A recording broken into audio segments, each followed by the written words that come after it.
right. Well, hello everyone, and welcome to Bugbear's Basement.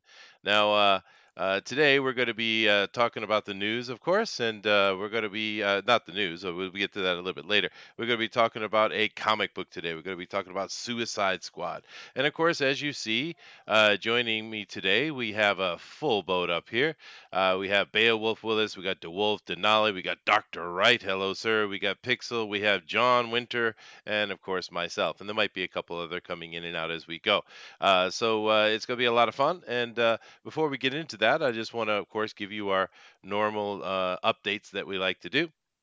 Of course, we still have that art contest going on, so make sure you go over to our Fan Speak Facebook page, which you can find those links right down below, and go over there and put in your submissions for a Fan Speak logo and mascot. It's really exciting, and we might talk about that a little bit later. Also, don't forget to go over to Comics Titans fundraiser, which is Pope Fire and Eric Nienotowski are putting on a charity raffle. That's going to be a lot of fun, and of course, those two things link together because we're going to be having a special Halloween show here. On a Halloween night, we're going to come together and we'll have just some fun talking about the things that are going on in the community, of course. But we're also going to have the charity raffle and we're going to have the straw poll for the winner of the art contest, and that's going to be a lot of fun. Also, we have many other links down below. Please go check those out. You have, if you want to be on the show, which we encourage you to do so. This is about fans speaking out after all. You can go on a fan speak and you can say you are interested in being on the show, or you can actually go directly to my Facebook page, which is Chester C. Busby III, and tell me, Chester, put me on the show, and I will do it. So let's go ahead and move on to what our main topic is today, and that, of course, is the Suicide Squad. Now, let's see. How are you guys doing today? Is everyone bright-eyed and bushy-tailed here? Yep, it's another beautiful day down here in Australia, and looking forward to learning about Suicide Squad with the rest of you. There you go. Yeah, I think it's gonna be cool. How about you, Denali? How you feeling today, man? Raring to go. Let's talk about the squad. Yeah. And Dr. Wright, hey, thank you very much for joining us again. Are you ready to talk about comic books, man? Absolutely, my pleasure. All right. And we got a few other guys here that are currently kind of busy doing things. If they're not, they're Pixel. Hey, how you doing there? There you go. Nice cue. I'm just being polite, trying not to make too much noise back here. That's okay. You're not what I would consider a noisemaker. That's Booster. True. Just not sure he's quite awake yet, but that's okay. We can still abuse him even when he's not around. Speaking of Booster, there's a little bit of a smell in your basement this week. And did he leave dirty socks around again? He might have. Yeah, we need some rolls. Wait, we'd have to check with our local Aussie to get his opinion on the cleanliness and hygiene of the New Zealanders. You have an opinion on that, Beowulf? Well, I can't speak for all New Zealanders. I'm not that harsh, but I can definitely confirm that Booster has terrible hygiene. There you go. Terrible hygiene on the Booster. It's too bad he's not here to defend himself. But of course, that probably has something to do with still sleeping, even though it's the middle of the day. But hey. No, actually, he's not sleeping. He's busy doing something else. But enough of that, guys. So, Denali, before we jump right into this talk about Suicide Squad, is there any kind of updates or any information you would like to give out before we get deep into it? We don't have any further updates except for the art contest to, it's ending on the 30th, and the winners get on a full spread page of alternate comics. So okay, well, I think I was trying to lead into something else, but that's okay. I'll do it. Now tonight, usually after our show, which I thought it was a nice little balance actually going from this show into Mike's Drone and Quartered Pro Edition. That has moved. Now that has moved to Wednesday, tomorrow. Now usually we do the fan edition tomorrow, and we're lucky because we got Pixel Trader right here, and he is the creator and boss of that. So maybe Pixel can give us a live update on what we're going to do with the fan edition. Yeah, right now it's looking like Thursday night, 7 o'clock. We've just got to get a host confirmed for sure. Okay. Most of the guests have already confirmed, so we're still going to try to follow the night after him, just to kind of keep things in the same type of setup. But yeah, we're just working hard to get everybody organized for this week. Yeah, no, I've been watching that, and it's really good on you for doing that. And of course, he's mentioning 7 o'clock Pacific time, I believe, and that is 10 p.m. Eastern Standard Time. Am I correct? Yeah. Yep. All right. Yeah, I gotta get used to time zones here. Well, it's Cool. just it's New York, so New York kind of leads it. So you either go with Greenwich Mean Time, which we shall never do because they're British, and we will go with New York, of course, because we're American. Isn't that right, DeWolf? That is right. Mm. I'm even more American because I'm Texan. Oh, there you go, America. Yeah. Actually, America. I think Pope Fire might be a Texan or something around that area. That's true. Yeah, she is. Yeah, something around that area. But I know she's definitely from that southern part of the country. I'm a true blue New Englander, so I don't know nothing about you southern peoples. Yeah. Yeah. That's a real Yankee. Beowulf. That is a real Yankee. Yes, it is. I am a Yankee. I am the actual Yankee. It's You're all funny. Yanks. Yeah. Well, no, it's funny because you guys and the Brits and stuff, you guys all call us all Yanks, but actually it's not true. I'm a Yank. I'm a Yankee. They're not Yeah. Yankees. Us in the South or the Southwest. Yeah, man. We hear Yank and we cringe. Yeah, yeah. And I wear it proudly like a beautiful blue cape, but they don't like it much. All right, enough of that. As we get some people showing up in here, great. Thank you guys very much. Hello, Catherine, and hello, Dr. Wright. And he's saying hello to all of you guys. And hopefully, we'll see a few more people come up in here as we get into it. But we should absolutely start. So, Suicide Squad. Now, Denali, this week was your choice. So, sir, why don't you go ahead and talk to us about it. Lead us into the Suicide Squad, man. All right, so I'm pretty sure most of you guys have the basic gist of Suicide Squad, which is a team of super villains that were sanctioned by the U.S. government to do dirty works and black ops. Unfortunately, we got a movie out of it, and it wasn't so good. But the original Suicide Squad from 1987, which is on the right, feature Rick Flag, Bronze Tiger, Deadshot, Captain Boomerang, Nemesis, the Enchantress, sorry, Plastiques, and others that rotated inside the squad as they try to, deal with their own personality and their own brokenness while trying to do something good, even though they're villains. In today's show that we're going to be doing, it's also going to be issue 10 that features Batman. And it's right in the front cover with Amanda Walder, who's the director of Suicide Squad for Task Force X branch of things, confronting him. So it's going to be awesome. Yeah, no, now, as we had done last time, we kind of looked at the topic, and last time it was Craven the Hunter specifically, and this time we're actually going to be talking about Suicide Squad, which is a team book, so it's a little bit different, and it's also a villain team that is being used in a certain positive way.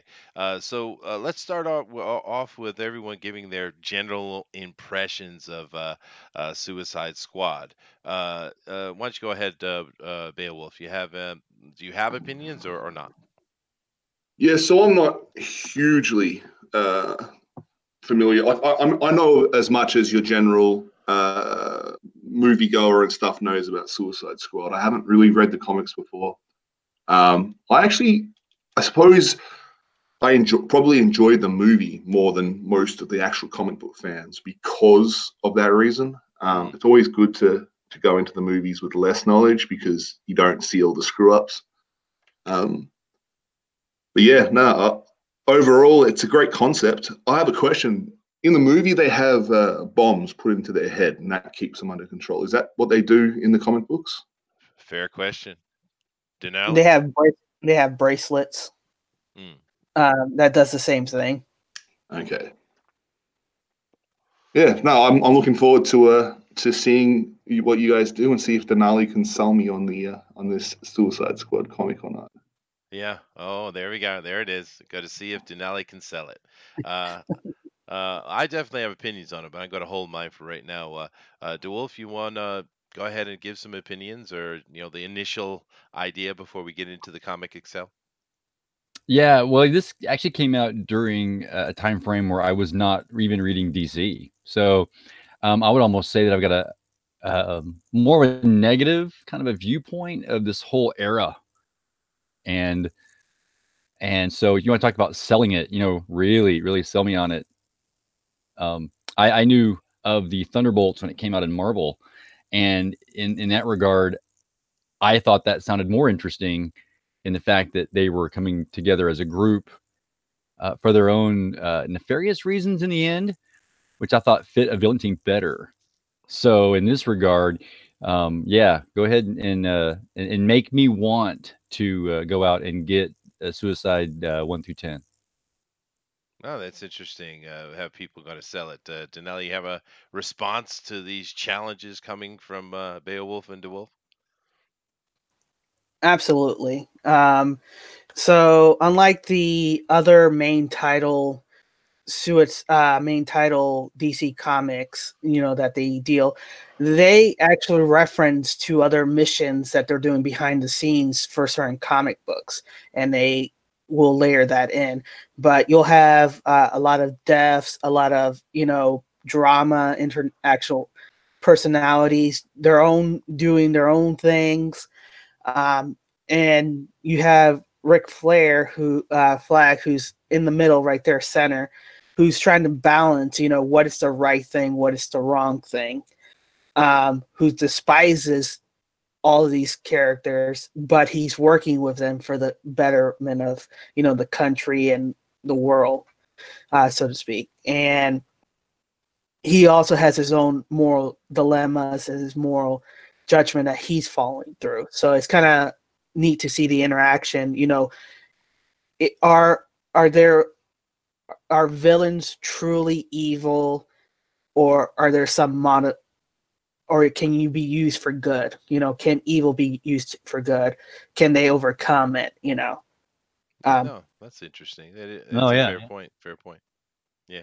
A couple of little things.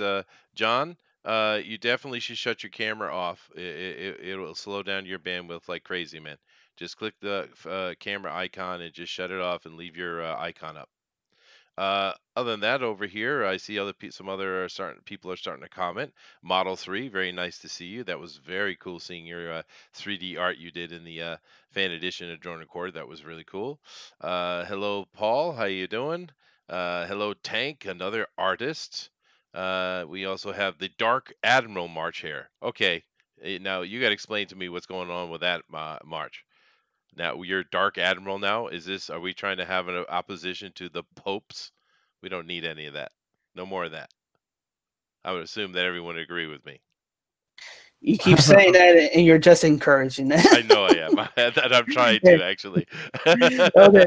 And yes, trusty psychic. Now that I said Ric Flair in Suicide Squad, I actually do want to see a comic book with Ric Flair in Suicide Squad. Yeah, you mean Colonel Flag, right? Yeah, and he's very much the keep eyes forward convict type of guy.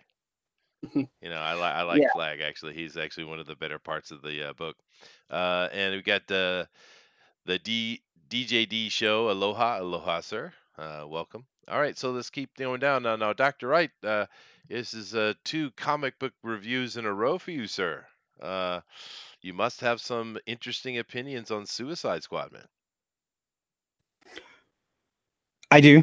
There's definitely some there's a lot, again, to unpack in Suicide Squad that goes beyond the pale. I mean, we've kind of got the the idea that we have these kind of criminals doing their thing, but what does that actually say about society? Because what was the original implementation of this? You have the idea of the Italian or the excuse me, not the Italian, of the saying, quis custodiet ipsos custodes. Mm-hmm. Who watches the watchman, right? Mm-hmm. And we had Watchmen come out just a year before that, and I believe that the first iteration of this was kind of an answer to that, kind of a continuation, or what would happen if that were in our universe? Because what does it say about heroes when villains are easier to control? Yeah. Oh, Man, if you're right here, Doctor, firing you. We're on sync. Yeah. No, that's what is interesting. that? Think about that. What does it say about heroes when villains are easier to control? When their incentives are more clear? I mean, we're creatures of incentive.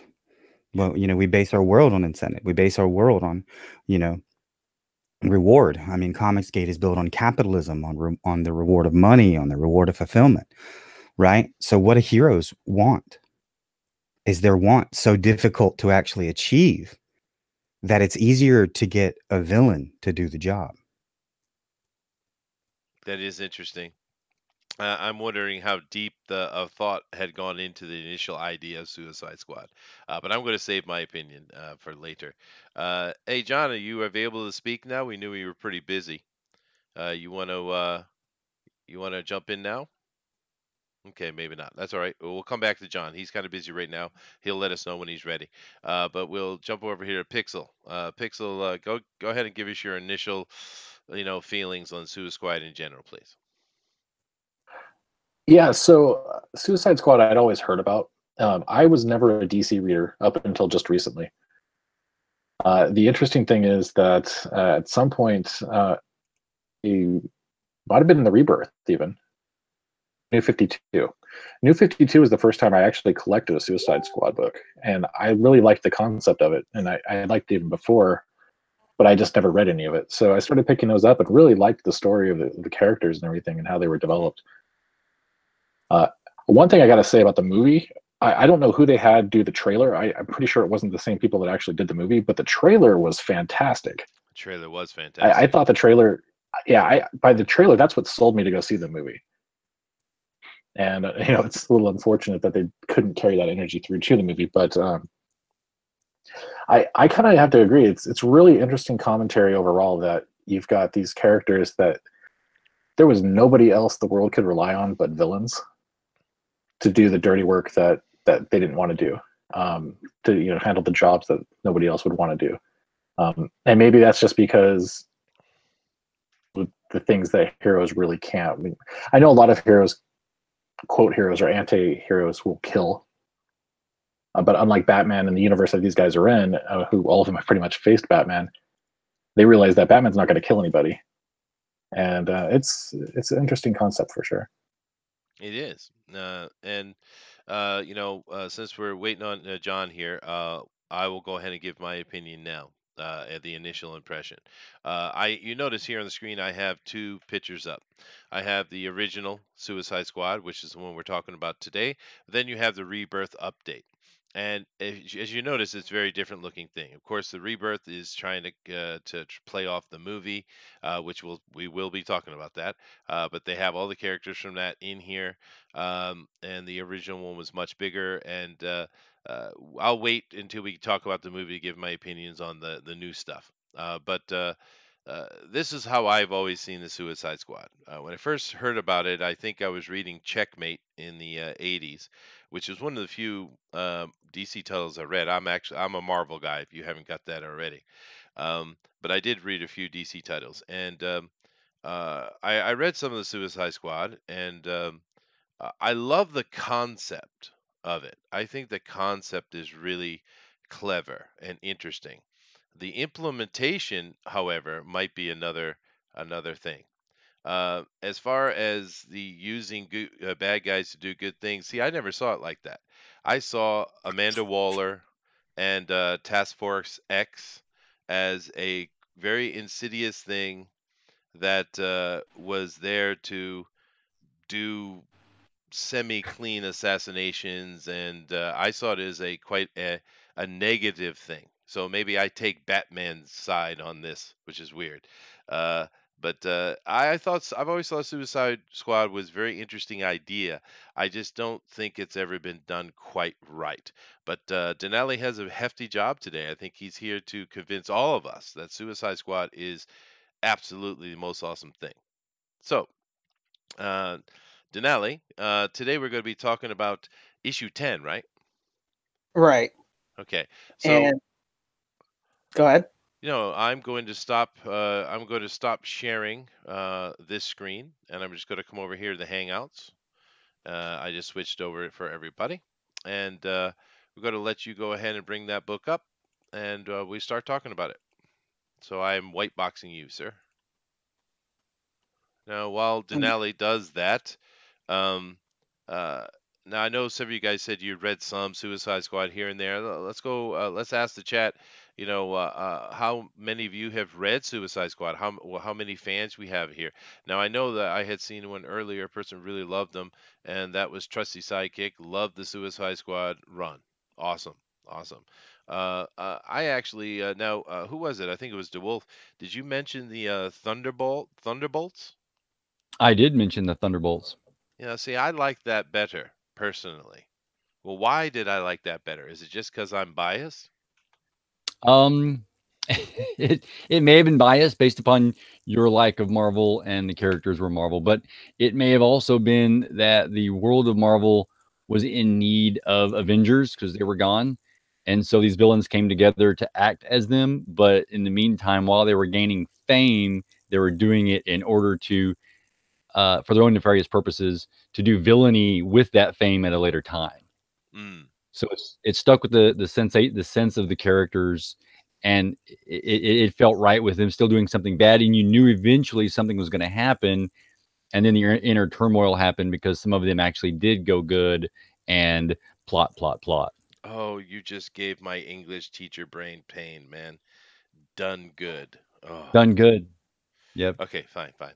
Leave it alone. Don't touch it. Don't talk about it. All right, man.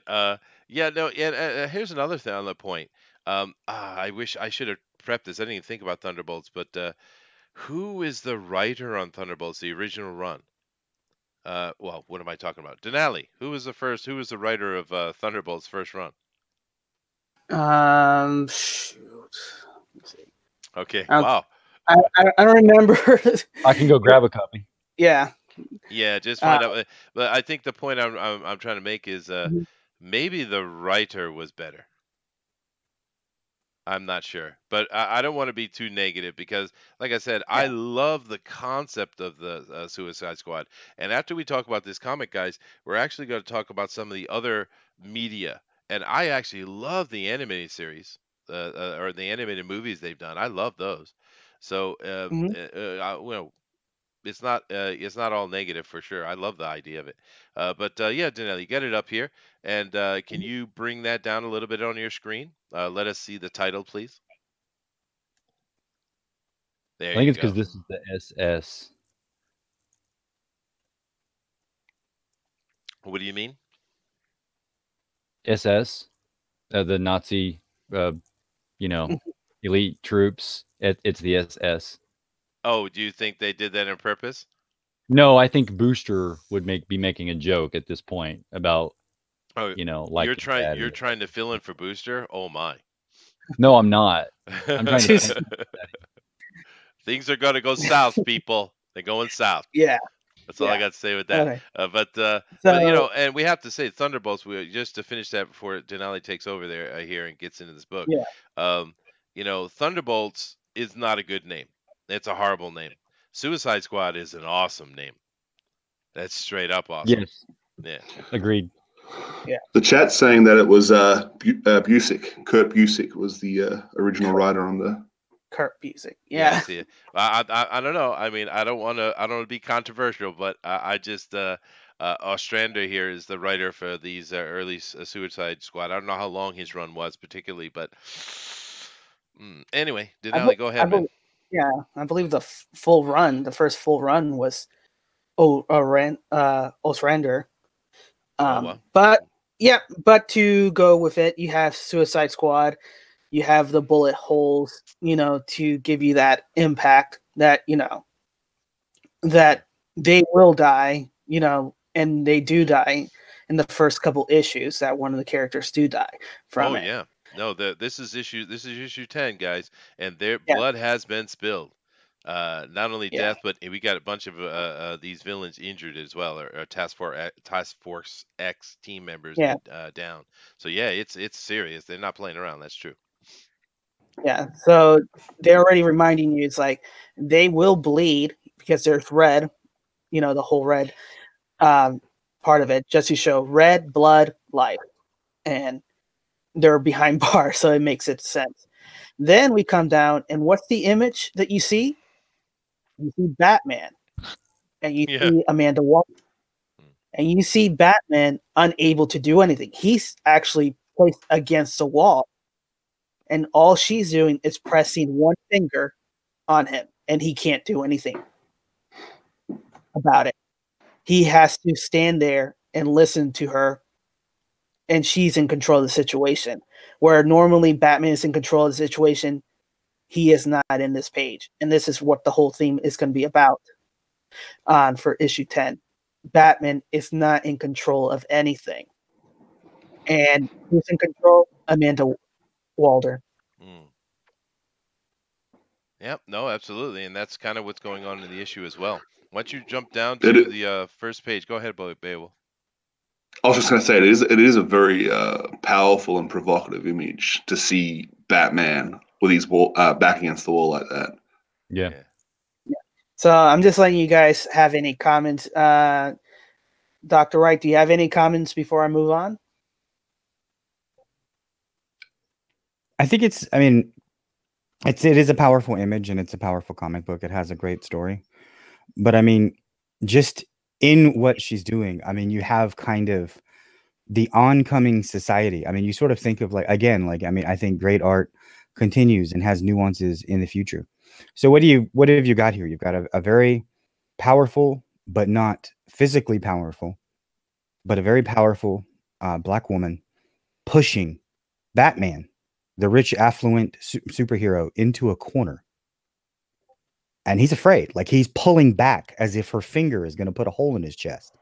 He's not just, pushing forward. You know what I'm saying? He's not like just resisting. He's crawling backwards. Yeah, he's What kind definitely of yeah. what power does she have to make Batman do that? And again, he is such a great person. We look at all the I'm echoing. Is that me? It might be, but just go ahead. So, okay. But she is, so powerful that she is pushing this, Batman back into the corner. But at the same point, he's not pushing back. Batman pushes back against everything that's wrong, right? Mhm. So what does that tell you? She's not all wrong. He doesn't want to hurt her. And so there's some right to that. There is some right to what she's doing. He allows that to go on. But why? Absolutely. And what does that say about, if society thinks that supervillains can be controlled, what does that signify from Batman's point of view, that she has some truth to what she's doing?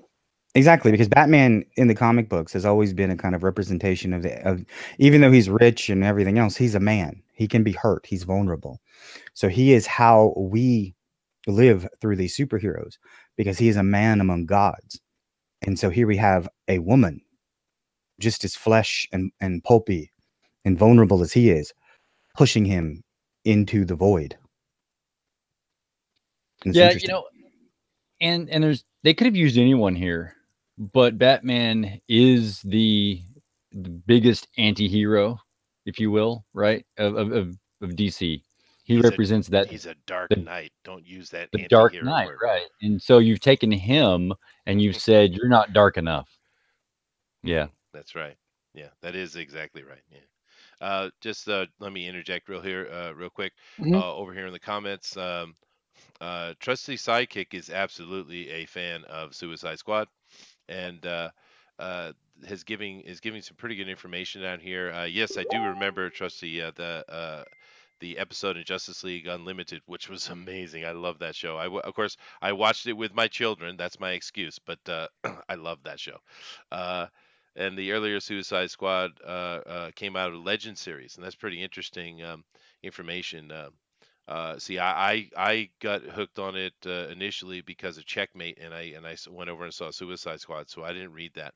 Um, we also have Draken is saying, I read the new 52 Suicide Squad.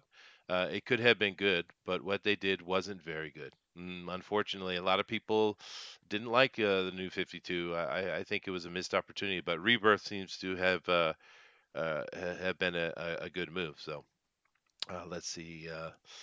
I think this is coming from March Hare, or excuse me, the Dark Admiral March Hare. Excuse me. I think Kurt Busiek was the original writer, along with Bagsley on art. Well, Bagsley. I don't know how he would pronounce that. Okay, thank you very much. All right, that's it. I just wanted to give a chat update. Go ahead, Denali. All right. So here's the first page. The first words that you see before you see the rest of the images: up against the wall. And we come here. Oh yes, this will do fine. And we're in a cell. And right here up against the wall, there's only 2 beacons of light that you can see down here, on the guard and on the man. Mm-hmm. And everything is closed in. And this is a representation as well of what he sees as society. He's always back against the wall, but there's a way out into darkness. And we don't know who this man is, but we suspect who it is. But this is his representation. This is what he sees, that he has to go into the darkness.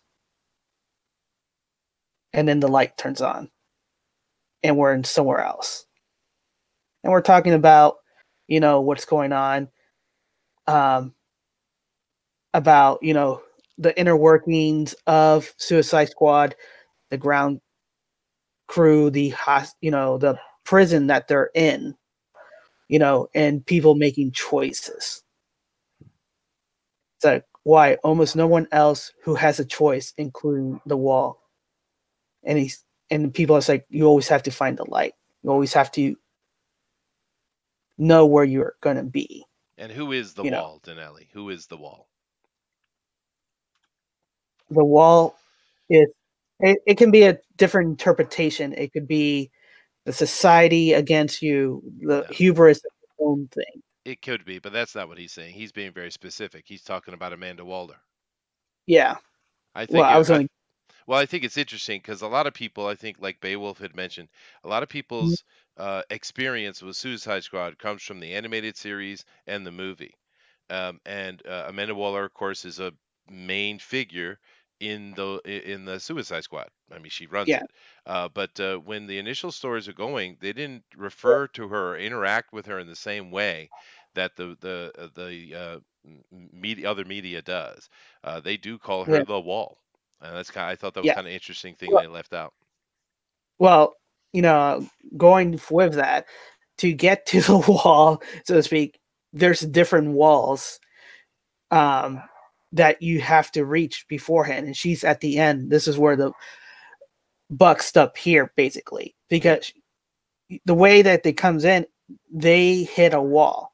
The wall of their own hubris, the wall against society, the wall that's Batman, the wall that is, their past, the wall of their principle or lack of principle.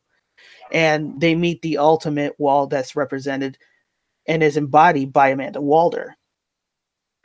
She basically says, you work for me, you're going to do this, and there's a highly chance you're going to die. Absolutely. But if you succeed, then you have a hope. But you got to pass me, and I'm the wall standing in your way. Yep. No, cool. I think last time we did a dynamic reading of the first few pages, and I want to do that again. I think that was a lot of fun. So here we have the boss, Murph. He's the basically the prison guard boss, and of course we have this chaplain that has come in. So who wants to be the prison guard boss, and who wants to be the chaplain? I want to have a reading of it. You don't have to read the this little teeny panel up top. You can just start from the room. So of course Beowulf has to be one of them. Who you going to be, Beowulf? I'll give the chaplain. Yeah. Yeah, you do the chaplain, and who wants to do the guard? I'll do the guard. I can see the small panel. Okay, all right. So- Go ahead. Let's have a dynamic reading. I think that was a lot of fun last time. Go for it. All right. Say that Listen. when you see it, Padre. See, just a storeroom that's been converted. The real chapel is already in use. That's the squad's mission control. Yes. I was fully cleared and briefed on the Suicide Squad before they sent me down here to Belrive. If I remember correctly, you're J. Daniel Murphy. You're part of the ground crew. You're head of the prison guards, and you prefer to be called Murph. Close enough for government work. How do you like to be called, Reverend Kramer? Father Richard? Hey, you? The Reverend. Hey, you has a certain ring to it. Whatever you feel comfortable with, Murph. I don't much stand on ceremony. Why don't you leave your bags here, Padre, while I show you the sights? We'll pick up them later when you leave for your apartment. Fine, but I'm living here, Murph. Why? Almost no one else who has a choice does, including the wall. I prefer to stay close at hand, close at need. So, Padre, who'd you cheese off to get assigned here? My superiors. I tend to get too involved for their hands-off brand of ministry. But I welcome this chaplain assignment. Our Lord spent a great deal of time with sinners and criminals. I'm happy to have a better chance to follow in his path. You're a weird one, Padre.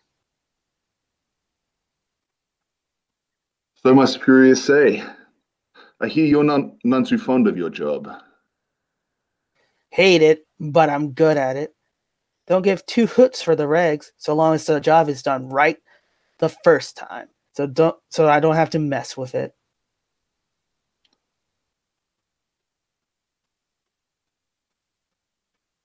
That's you, Denelli.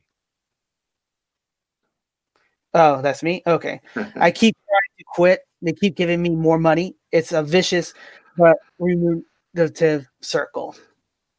You're a weird one, Murph. So my superior says, "Excuse me, Padre.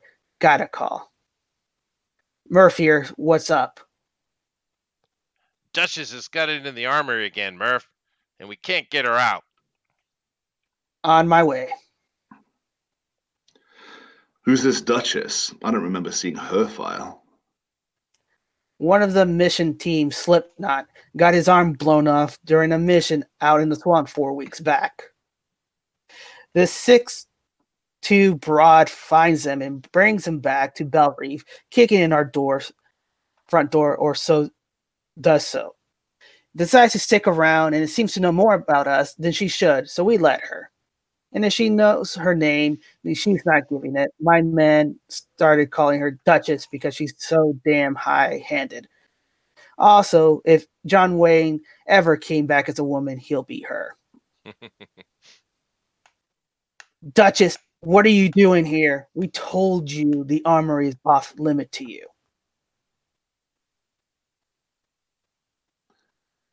Who's the I Duchess? wanted a gun. We gave you a weapon. Pa, that pitiful thing, that's a toy. I decided to make it my own. Now this is a gun. I swear that woman's going to be the death of us in general, or me in particular. Okay, and here we are having Amanda Waller be introduced. Now, Duchess, just a quick little point. Could you come down a little bit more, please, Denali? A little bit more. Down. Yeah, that's the opposite direction. Yeah. There you go. Stop right there. Here's an interesting point I want to make before we, talk about continue on. Look at those. Here's another artist that can't do feet. What is it about feet? I always thought hands were the tough thing, but it seems feet are the thing, man. Because this art is very interesting to me, and I kind of want to get everyone's opinion. Uh, uh, I think the art, as far as storytelling through the art, is really good. But the art overall, it's incredibly imperfect. But maybe that's not I don't know. Maybe it's not a bad thing. But those feet are killing me. I can't stand this panel. Well, I think it's more of a shorthand because you're on time deadlines. So what they do, most artists do, is they focus where the ice is gonna be hitting more often. So you get the more details with the gun, with the upper body, with the face, torso. But as you start going away from the main figure, you start seeing it become a little bit more looser and a less more exact. So that's usually what happens. But feats are a little tricky, depending on the perception of where they're placing No, it. that right foot needs to be turned outward Yeah, and it's just a horrible. better stand with the big gun. Yeah. And Pixel Oh, seems to disagree with your interpretation to Wolf. I think he thinks that Duchess should be like, now this is a gun. Absolutely. It crossed my mind. Did that with Mary Jane, so I didn't know. So I gotta agree with Chester here. Throughout the entire book, every foot that I've seen so far has been atrocious. I don't think there's this. Yeah. Oh yeah, it's bad. Yeah. No, good. Continue. What's Pixel. that? Oh no, that's pretty much all I needed to say. Those feet are terrible. They are terrible. But In do you here. agree with me that the actual storytelling through art is actually really good? Oh yeah. I commented earlier off stream about page 16, which we'll get to eventually. That I thought was really nicely done. But yeah, some of the art here I was cringing at. Yeah. But I think the storytelling's good. So I'm going to be the naysayer here, and not on the art. The art's okay. Like the storytelling in the art, like you guys said, I think is good. The art overall, I think, is okay. But having read through that with Denali just then, I found the dialogue to be quite clunky. Like it didn't feel like it flowed at all. I thought it was. I thought maybe it did flow, but for me, I got the impression that we've got two guys that are just doing a lot of exposition. They're trying to do some little wisecracks back and forth, build up some stuff, use the chaplain as a key in, or this religious figure, and it seemed to go on for a while before we got to someone else. Yeah. Yeah, I think this book, from that point of view, Beowulf, is actually better written. Some of the early ones, like particularly issue 1, I think is really poorly written. I'm not a big fan of this writer. I'm assuming he probably did some good stuff here or there, or somewhere else that I'm not aware of. But yeah, I'm not a real big fan of. I think the art tells the story better than the writer does. That's just my opinion. If you look at page 2 again, page 2 has 17 word bubbles in it. It's just a massive wall of text overall. Yeah. And yeah, like when you guys were reading through it, it's way too much talking. And I think that's part of it is a little bit of its detriment, but I think part of it is needed for the setup it's coming. Yeah, no, you're right. The book gets better. True. It's funny because I've heard that recently in various Comic Gate chats and live streams and things. And then I was reading through a comic, matter of fact, it happened to be the one with Dazzler going to Project Pegasus. And Quasar has this huge amount of dialogue in this one area where they're zipping around and around through the tunnels to get there. And it's just jam-packed with word bubble after word bubble. And he's going into this dialogue about what they do there. And here's a compartment for energy and another one for testing out energy of superheroes and another thing over here. And I thought, wow, there's so much going on here. But the writer actually has written this to where I'm getting a lot of information out of the word bubbles. The words are pretty cool. It's letting me in on the story. I'm getting more information, and it didn't seem to bog it down. It all comes down to, I think Chester mentioned the big word over and over again, and that was the writer and writing. Yeah. Yep. Which I think is a shame. I definitely noticed because it. I definitely noticed it because because it's come up, and I said, "Wow, all these word bubbles and stuff." And then I was in awe a little bit in the fact that, but I don't find it boring yet. So it was just a neat particular page or two in that particular comic that I guess goes against the normal flow when you say I don't want word bubbles. Yeah, no, March Hare says Bendis is terrible about the dreaded wall of text. Yes, he is. But no, absolutely. I think it's a bit of a shame because, for some of the younger people that are on here with us, you might think the 80s is, just a bunch of grandpa stuff, and we had lower technology back in them days, but and understanding. But actually, you think about the 80s, some of the greatest comic books, movies, TV shows, music that has ever been made came out. So it's being compared to itself, its own time, not necessarily some other time. And I think I think it's under par, and I think it hurt the Suicide Squad a lot because like I said, I love the concept, and even though the artist can't do feet. He does tell a story, but I don't know, man. Denali's got some work to do to prove to me that this initial run is worthy. And But the stock on the gun can be used as an oar if they get stuck in the water. that's It doesn't true. amazing. Now, just quick Well, before you Go ahead. continue, Denali. I know John was busy, but I'm just want to check back in with John and see if he's available. Are you able to speak yet, John? Okay, he's still busy. Hopefully he'll be able to come in and join us. I'd love to, because I know John prepared, so he's got something he wants to say. I want to hear his opinion. But Denali, before we jump over, let's just give Dr. Wright an opportunity to jump in and say something. Sure. Dr. Wright. Sorry, yeah, I had to unmute myself.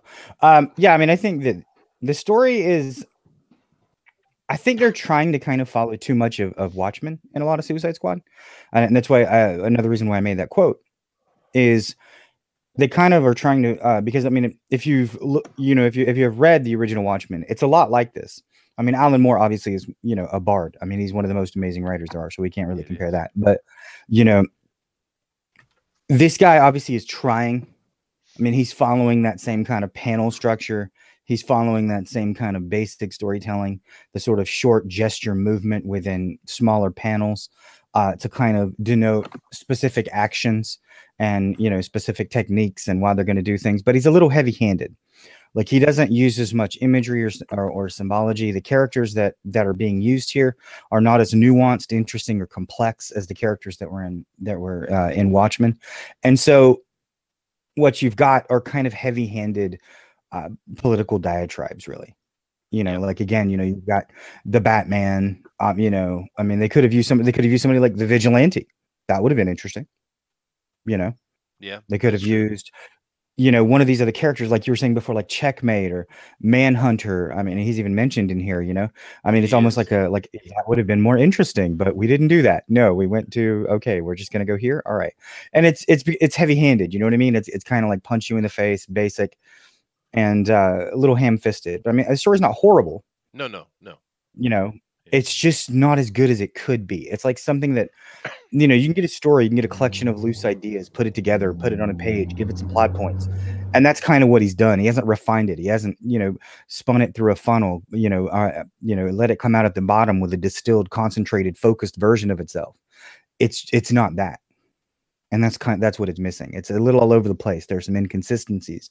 There are some, plot details. Like, why would Batman go through all this? Why didn't he just break in? Yeah, that's I mean, true. there's a window. Yeah, if there's a window, he can get through it. If he's that worried about civilization, why isn't he getting someone else in there? Hey, Superman, there's some bad stuff going down there. I need you to come with me. Let's just break that place open. Okay. You know what I mean? There's a lot of like, why would he do this? Why are we going to go to this kind of? Oh, I'm sorry. Go ahead. No, well, I'm asking you a question. Why do you think Batman's in this issue? We're 10 issues in and Batman's in it. Why do you think? Well, again, I think it's kind of the heavy-handed thing. It's like saying it's like the whole like 1984, it's the government is watching you. Well, we're watching the government. It's letting the people that are watching Suicide Squad know that, oh, look, they aren't secret. You know what I mean? That's their way, because they don't even change anything. Like at the end, it's quid pro quo. Nothing changes.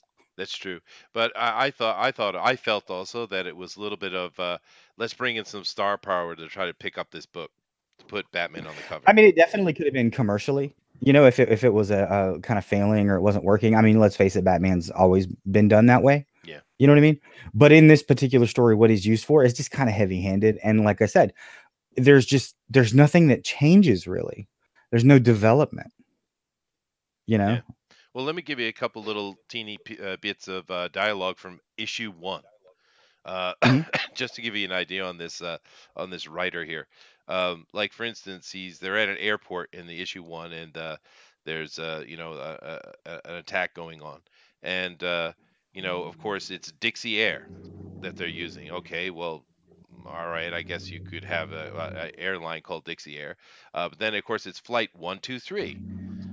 He does things so simplistically, so ham-fisted throughout all the stories, I feel.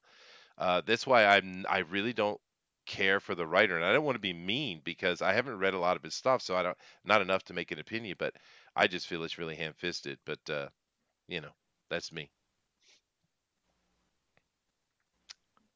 Go ahead, Denali.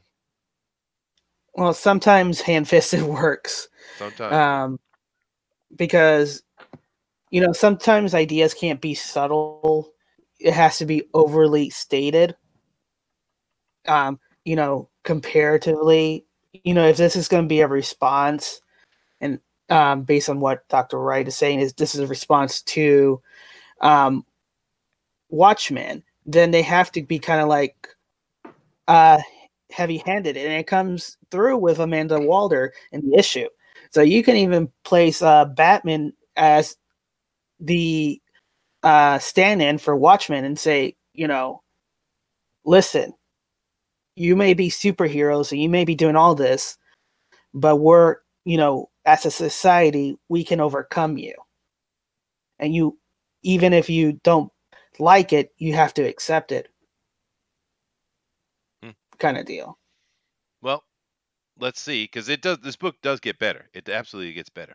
So trudge along, Denali. Okay. So here's Amanda Waller. Let me see. We'll have to let Murph deal with her. We got our own problems to deal with.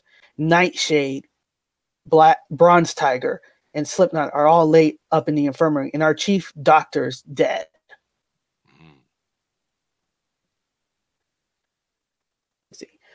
And then Ben, the Bronze Tiger, is much better. He's manipulating his chi to help him recover.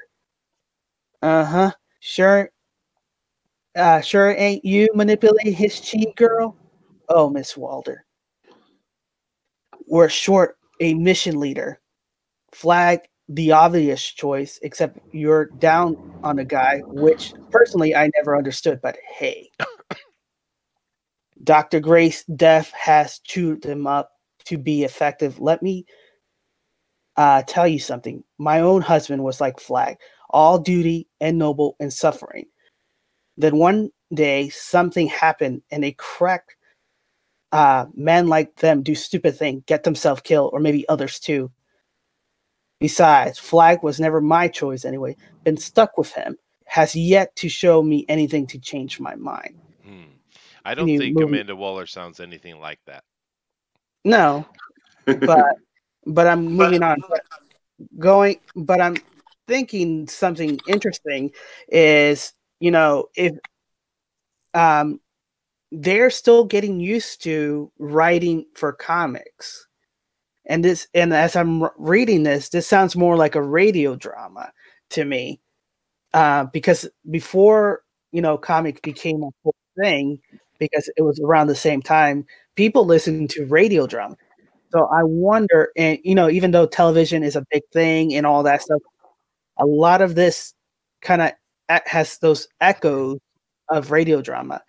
And if you kind of speed it up to kind of have that radio drama feel, it kind of feels better sounding way. It's like Dr. Grace Death has chewed him up to be effective. Let me tell you something. My own husband was like Flag, all duty and noble suffering. Then one day something happened and they crack. Men like that do stupid things, get themselves killed, maybe others. Besides, Flag, my was never my choice anyways. Been stuck with him, yet has shown me anything to change my mind. And it starts flowing when you start speeding it up.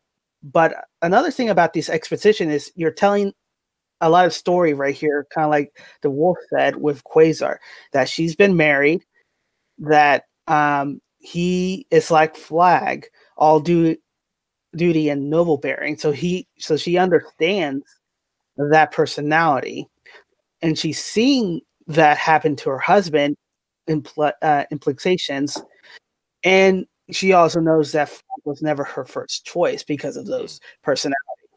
Yeah, true. Now, Denali, you do me a favor. We can't show every page of this book. Yeah. So if you could please take that off and bring it back to where the red alert, or maybe when Batman is in the cell from that point or something. You got to skip a Sure. few pages. Whilst you're doing that, John is I gotta with us. Oh, go ahead, Will. I gotta say one quick thing. You know, I kind of didn't mind that particular exposition. It's a grand soliloquy kind of a thing, setting a character up. But the word bubble floating off to the right in the white area, Mhm. for me, after with all that, you could put some art in there. That was just killing me. Yeah, that's true. And even behind her, there's nothing behind her, just like a panel with dots. Gave me some computer systems, a map of the world where we're about to drop these guys. I don't know, something. Now, are we being May too I add- harsh though? Because last week we did Craven's Last Hunt, which is just such an exemplary comic book. Are we just being too heavy on it, you think? Maybe I don't think so, but I got actually I have to agree with Durkin in the in the chat. Radio dramas were the 20s through the 50s. This was 1987. we're quite a ways away from radio drama. Yeah, and I definitely understood that. We're But- not But that old. no, but what I was trying to get to there is that it kind of remind me, it kind of invoked that same feeling of those radio dramas where you have to tell a story with just the words as well. Even though there's a comic book, you have to give information, while you're trying to tell the story. Yeah, of Or course. it couldn't just be Exposition, yeah, of Yeah. course. Yeah. exposition. Yeah. I think All it's more than that. Yeah, go ahead. I know this guy's simple, but he's not that simple. I mean, if you kind of look at it, the two places where she begins to talk about, she's talking about two things. She's talking about like controlling basically America. My duties as overall head of Task Force X. And then when she's beginning to talk about one, like the kind of the virtues being a problem. Like we're talking about the actual characters, like we're getting into her thoughts, what she actually thinks about. Everybody else has a background, but when she mentions those things, she's in a white void. She's in a place all her own, like a god. Okay. That's interesting. And then she begins to say, this is why that's a problem. What is she actually saying? She says that Flag has a conflict, and that's an issue. Why does he have a conflict? Because he has virtue. Exactly. Because he has morality. Yep. He's not as easy to control, right? Mhm. And so we're going in on that. And then what happens here? I mean, we have this sort of blank face. She could be anyone, standing or it's in front of like this kind of strange white noise. And she's like, I'm in control of, Task Force X. And then we come back to reality and she's saying, I don't know, kind of silly things like, talking. I don't know. I mean, that's another thing is I mean, these seem like regular people, but they're doing horrible things. They are. And they're operating with horrible people. And I think it's interesting, maybe it's intended, because Amanda Waller is a villain. She's not a good person. This is an evil person. and she is consistently that way, and she leads this villain team that is being used to, quote unquote, do good things. I think that's an interesting little factor that they chose an actual villain to be the leader of this forced hero team. You know, Oh yeah, she was the government. she is, but she's an Yeah. evil person. She's not a good person. Oh, that makes sense. Yeah. But we have John with us, and we haven't been able to speak to him yet, so he's finally with us. So hello, John. How you doing? Hey, what's up? Sorry about the wait. I had some stuff I had to do. Oh, I no, just no wanted to problem at all, be man. here. We had plenty to chat about. So, but we've all been chatting here for a while. So why don't you just go ahead and give us your your basic idea and opinions on Suicide Squad in general, please. So I guess my first introduction to Suicide Squad in general was randomly going to a movie with some friends. They're like, "Hey, let's go see the movie." I was like, "All right, what movie?" And then they told me, and I was like, "Okay." I have absolutely nothing about it, about the story. The story and the idea, the concept seems really cool. One of the things I was thinking about earlier today was, is this their first attempt at doing that, or is there like failed Suicide Squads that they've attempted before? That was kind of a thought that was going in my, like, what happened to the people that decided to go rogue and not have any kind of moral compass, I guess, to do the right thing. And so that's kind of an interesting thought I had. But I really like the story. I like the characters a lot. There were some really good points that I was hearing when I kind of jumped in, I guess, about the that lady that was, had that dialogue, I guess, with the absence of any kind of background or any other distraction. It just was really focused on, like, that was important or something. That was interesting. Yeah, I guess I don't know the comics that well because I've never really read them. I just know the movie story, I guess, movie idea of that whole concept. And aside from, I guess the movie part of it, just like watching the story, it seemed like a really cool story. That had some really cool, unique characters that you don't see in that role. Like Harley, for example, you don't really see her aside from Joker very often. Um, and so it's kind of interesting seeing her as a character.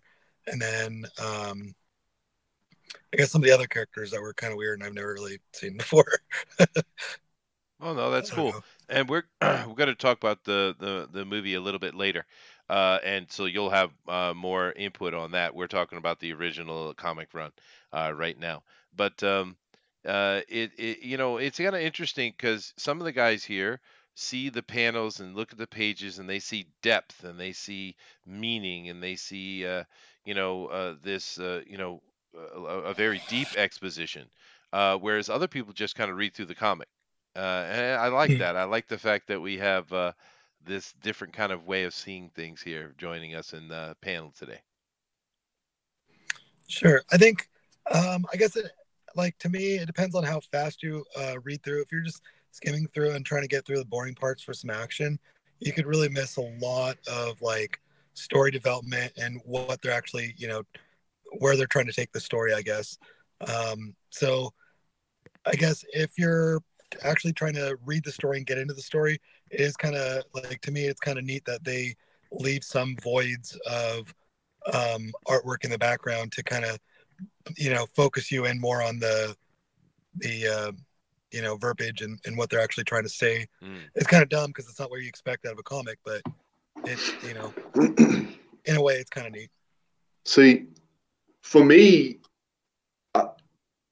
if there was more detail in the rest of the artwork, like in the characters' clothing and their feet and all that kind of stuff, then when you have a panel where Amanda Waller's standing there by herself and there's just static behind her, the lack of detail in that panel, the sparseness, the emptiness, the void, that would stand out to me as something that the artist was doing to make this dialogue like kind of more almost ethereal and transcendent or something. But when the other panels are lacking so much detail, or at least in my opinion, are lacking a lot of detail, when I get to a panel where there's nothing in the background, to me, it's just, it doesn't have that impact. It's just, oh, the artist didn't want to draw a background. That's how it feels to me. That's That's fair. interesting. That's interesting. Yeah. Now, I mean, Pixel, if you could just hold on a second, Denali. Pixel, if you mhm. could do us a favor, you see what's up on the screen, yeah. And we, of course, we had to skip some pages because we can't show them all here on YouTube. Can you fill us in? What just kind of gives a quick summary what happened in between those pages and where we are now? Yeah, so in between all of that, Batman, who had snuck into the prison under the guise of a vagrant or something, who had been caught and was being held there to be transported to Gotham, breaks out of his cell, and as Amanda Waller is leaving, he winds up breaking into the computer system, downloads all the information about the Suicide Squad, and is making his way through the prison, fighting through the guards and the people that are looking for him, and winds up in a situation now where he's face to face with Waller. Yep. Thank you very much, sir. Go ahead, Denali. Okay, I was going to say to go towards what Beowulf was saying about the sparse art. You know, you saw it like it was lacking, but the other way you could say is isolation. That there's no connection, there's no togetherness, there's no unity. Individually, they're all in their own small world, and they kind of, and the artists emphasize that with that whole space, because that's what they see. They're just into themselves, that the rest of the world doesn't matter. And then compared to here, is that they're only together. They're all together in one moment against a common enemy. So, and that's the only time you always see them. And if you look at the other issues, it's the same thing. When they're in the same, when they're all by themselves, they're all talking to each other. They're all in their own special empty space world. And it's only when they're together against the common foe is when there's more detail. They're all close together. Space. Yeah. Okay. Well, let's go ahead in here and let's have someone read Waller, and let's have someone who wants to be Batman. Who's going to be Batman? I'm Batman. Anybody? No hands up? Really? No one wants to be Batman? I'll do that. All right. So the Wolf will be Batman. Who's going to be Amanda Waller? I need no. Beowulf, can you give us a sassy Amanda Waller, please? I don't think I can. No, no. We gotta I tried sass the other time for you. I don't do sass well. You've got to be sassy. All right, I'll be Amanda Waller, I guess. All right. Don't know where you're planning to go, Batman. Place is sealed tighter than a drum. You got to come up, Denali. Well, I'll tell you how many sealed drums I've escaped from, Mrs. Waller.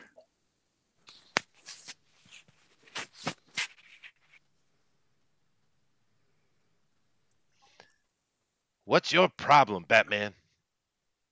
My problem, Mrs. Waller, is your Suicide Squad. The government is now involved in putting unreformed menaces back out on the street. Menaces that I and many others, costumed and otherwise, spent a lot of time and trouble putting away. I've been hearing rumors about such a group, and while I was down here dealing with the manhunters, my curiosity was aroused. What you're doing is a travesty of justice. Do you really think I'll let it continue? We do work that's necessary, even if our methods do fall outside the established system, just like you do. People don't pay their taxes to support me as they do you. Maybe we ask them. I won't keep your secret. Are you willing to kill me to keep it?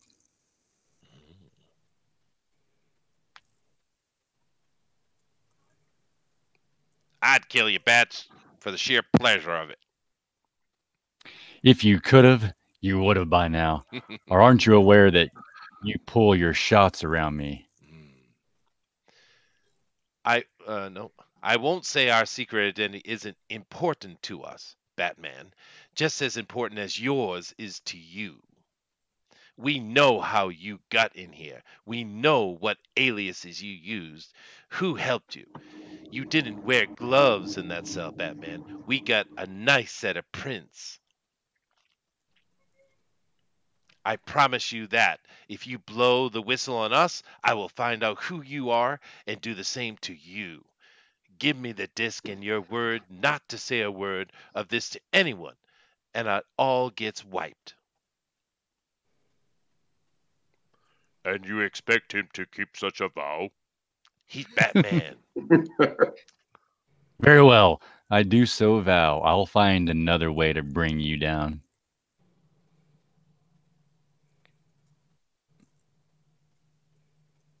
Incredible. We just made the high and mighty Batman back down. You like that, Walton? Yeah. Let me tell you something.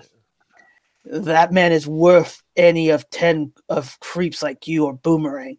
He's a man I would have been proud to serve with instead of 2-bit jerks like you that I get stuck with.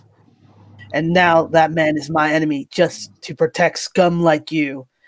Well, you and other are going to shape up, Walton. Or by God, I'll know the reason why.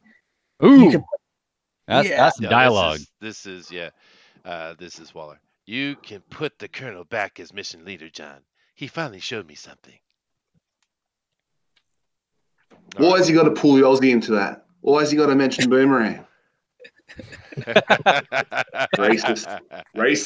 He's a creep. Yeah, but there are some interesting things going on there. We could talk about that. But Denali, could you go bring up page 16 because we have to talk about that. Pixel is right. But yeah, guys. So this is interesting. It's an introduction to Waller for Suicide Squad. It's using Batman. It's showing the moral sides of things. You know, Batman has a line where she doesn't have a line. She's basically saying that we do the dirty work that not even you will do. So there is an interesting thing, and of course it shows Flag is finally full on board. So those are some good pages. It was much better writing, I think, overall. As it gets more exciting, we're going to show you page 16 here in a minute, which is really a great little page, and I know why Pixel likes it. Yeah, all right, that's basically the comic, guys. So why don't we just kind of go down the line, and you guys just tell us, what do you think of this comic book in general? What's your last opinion on it? We'll just start with Beowulf and go down. Go ahead, man. I'm gonna give it a thumbs down. Unfortunately, I haven't been sold on it yet, Denali. You're gonna have to work harder. For me, like everything that Amanda Waller pulls out there at the end against Batman, to me, it was like, yeah, which is why Batman wouldn't have done that. Exactly. It's like, well, Batman would not have gone in there with his, without wax on his fingers or something like that, and a mask or something, like prosthetics or something to hide his face from the cameras. And well, he did do. I don't know. He did do that. He had his disguise on. Yeah. Did he? Yes, he did. Yeah. But yeah, you're perfectly right. Yeah, none of those things make any sense. It's just convenience, right? Yeah, go ahead, man. I'm scrolling through. I'm looking for the disguise because I missed that. He's in the cell. What page is that on? It's early. It's when he's in the cell and he's taking his glasses off and using it to put a false image into the camera, and then he's picking the lock and leaving the cell. Yeah, the problem, I think, is that they never show him actually like remove a mask or anything. They never reveal that portion of it. You just have to assume that he had a wig on, or he had a fake mustache or something on. Yeah. And it's a really thin little mustache, so it doesn't really protect much of his face. I don't know. It's pretty weak. It is. But it is there, though. They did at least attempt it. But yeah, no, you're absolutely right, Beowulf. Batman would never make those mistakes. That's why he's Batman. Yeah, I know. So, Yeah. And for all I know, as the series went on, he didn't make those mistakes. They could have come back to that. I didn't read the whole series because I remember reading this in the 80s and it just kind of died out for me real quick. But once again, you can't build up your own strength by making someone look weaker. Yeah. SJWs, you have to be strong by yourself. Sorry. No, that's all right. That's all right. It is a truthful statement. You got anything else to add on that, Booster? Before we move down, I mean, excuse me, not Booster. Oh my goodness! Do not come through the internet at me, please, Beowulf. I do apologize. Yeah, Beowulf. Anything else to say? Not really. Like, so it doesn't make me want to never read Suicide Squad, but it doesn't make me want to rush out and grab every issue. It feels like, because like I'm an Incredible Hulk fan, okay, and I'll be the first to admit that most of the Incredible Hulk comic books, you can read them, you don't have to. You know what I mean? True. That's kind of what this feels like to me. This is like okay, I'm reading the Suicide Squad. I got to this issue. I read through it. Yeah, okay, it was all right. It wasn't, it was a comic book. It was a monthly comic book, but nothing jumped out at me. Maybe I'm being a little harsh because I'm comparing it to Craven's last hunt, but yeah, it was a monthly issue. Neither here nor there for me. So interesting. That's all I got to say. Go ahead, DeWolf. Just go. I'm just going to stick with my original. I'm just going to stick with my original plan and say that as far as an evil team goes, that's doing some good, if you will. I thought the Thunderbolts is still a better story in general. Yep. Okay, cool. That's your cue, Denelli. Well, I'm at page 16, so. I'll just save that for Pixel. He wants to talk about that. Just leave it up for Pixel. Well, you actually need to go forward one page. That's 15 in the book. 15? Okay. This one. Yeah, that one. Yeah, that's the one he wants. Yeah, but just leave that for Pixel when it's his turn to talk. Sure. I think by individuals, issue, this wasn't a strong issue, but there's some thematic scenes that, were actually very good. And by the storyline altogether, you read it. And I hate to say that because you should look at it by issue to know the strength of it. There is some good things that can be pulled out of this. So right now, it's read it, but but you're not losing anything if you don't read it. Kind of deal. Cool. All right, Dr. Wright. Okay.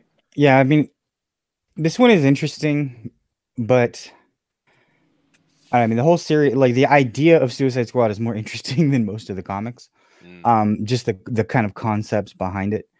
The Suicide Squad, I think, was actually done better in kind of, I can't remember who made it, but there was a comic book called Strike Force Mortuary, where like they were heroes, and then when they were created, they actually had something inside of them that on a cellular level destroyed them over a period of time.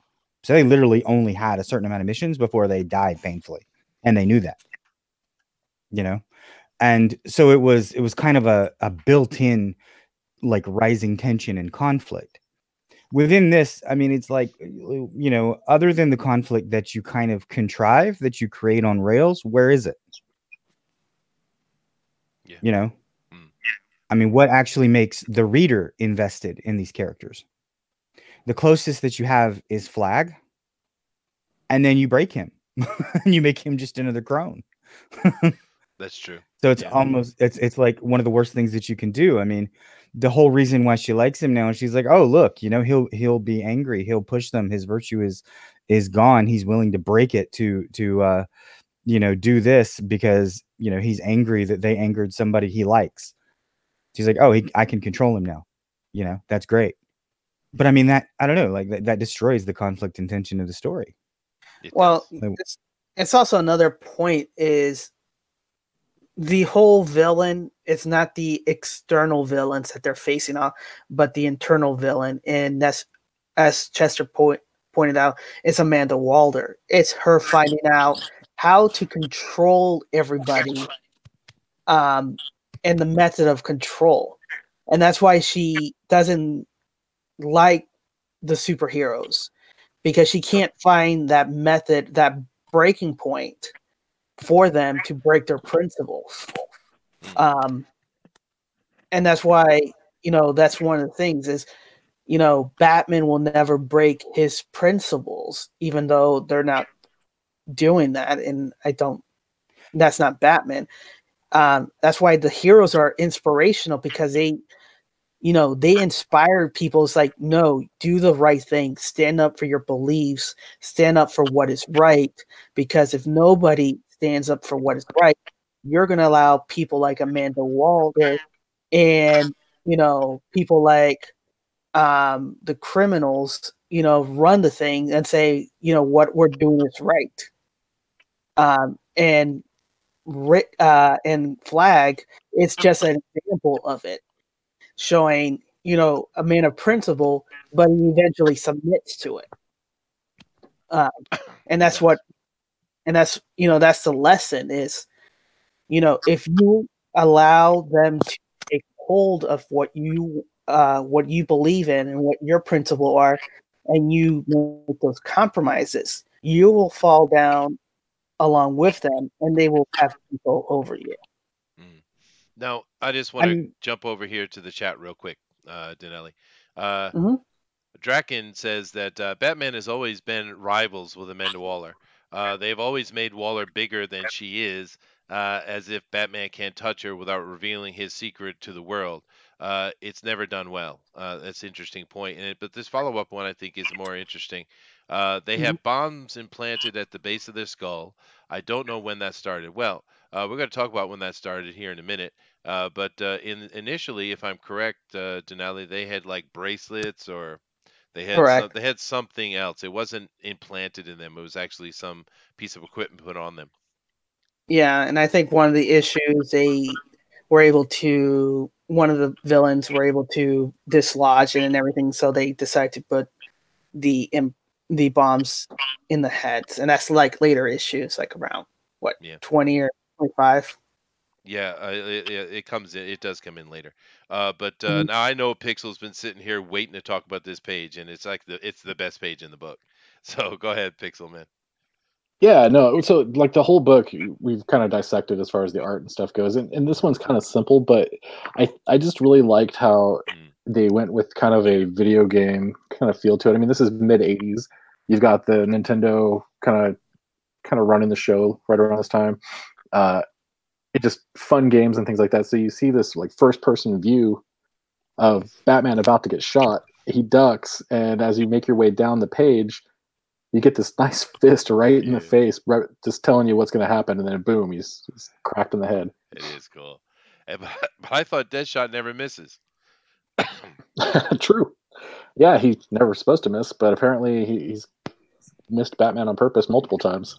Yeah, so like Batman said in that last page, that he pulls his shots around him for whatever reason. He's afraid. Yeah. Or does that speak to the fact that Deadshot is conflicted? Because isn't that an ongoing issue with that character, that he's actually like he wants to be a good guy deep down? Yeah, absolutely. Yeah. Yeah.